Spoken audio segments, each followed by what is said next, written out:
कोल्हापूर जिल्ह्यात कौटुंबिक वादाचे भीषण रूप. पतीकडून पत्नीची विळ्याने हत्या. गडहिंग्लज तालुक्यातील नूल गावात कौटुंबिक वादातून एका महिलेची निर्घृण हत्या झाल्याची धक्कादायक घटना समोर आली आहे. पतीने धारदार विळ्याने सपासप वार करून पत्नीचा खून केल्याचा आरोप असून घटनेनंतर ऊसाच्या शेतात लपून बसलेल्या आरोपी पतीला पोलिसांनी ताब्यात घेतले. या घटनेमुळे संपूर्ण सीमा भागात खळबळ उडाली आहे. मिळालेल्या माहितीनुसार नूल येथील चित्रांजली भीमाप्पा चितारी वय 38 वर्ष यांचा या हल्ल्यात मृत्यू झालाय, तर त्यांचे पती भीमाप्पा चंद्राप्पा चितारी वय 45 वर्ष यांच्या विरोधात गडहिंग्लज पोलिसात खुनाचा गुन्हा दाखल करण्यात आलाय. भीमाप्पा चितारी हे शेती, दुग्ध व्यवसाय तसेच फॅब्रिकेशनचा व्यवसाय करत होते. मुलगा आणि मुलगी शिक्षणासाठी बाहेरगावी असल्याने घरात पती पत्नी दोघेच राहत होते. मात्र घरगुती कारणांवरून दोघांमध्ये वारंवार वाद होत असल्याची माहिती समोर आली आहे. रविवारी रात्री घरासमोर दोघांमध्ये जोरदार वाद झाला.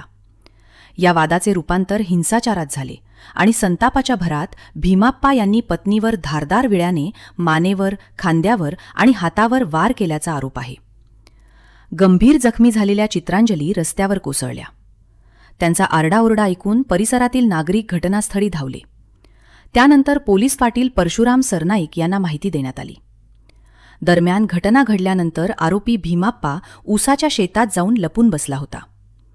घटनेची माहिती मिळताच DYSP रामदास इंगवले आणि पोलीस उपनिरीक्षक रमेश मोरे यांनी घटनास्थळी भेट देत तपासाची सूत्रे हाती घेतली. पोलिसांनी शिताफीने कारवाई करत आरोपीला ताब्यात घेतले असून पुढील तपास सुरू आहे.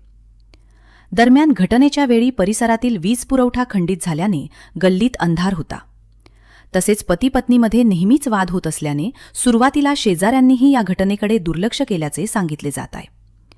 मात्र प्रत्यक्ष घटनास्थळी पोहोचल्यानंतर चित्रांजली यांचा मृत्यू झाल्याचे उघड झाले. या दुर्दैवी घटनेमुळे नूल गावासह संपूर्ण परिसरात हळहळ व्यक्त होत असून पोलिसांकडून पुढील तपास सुरू आहे.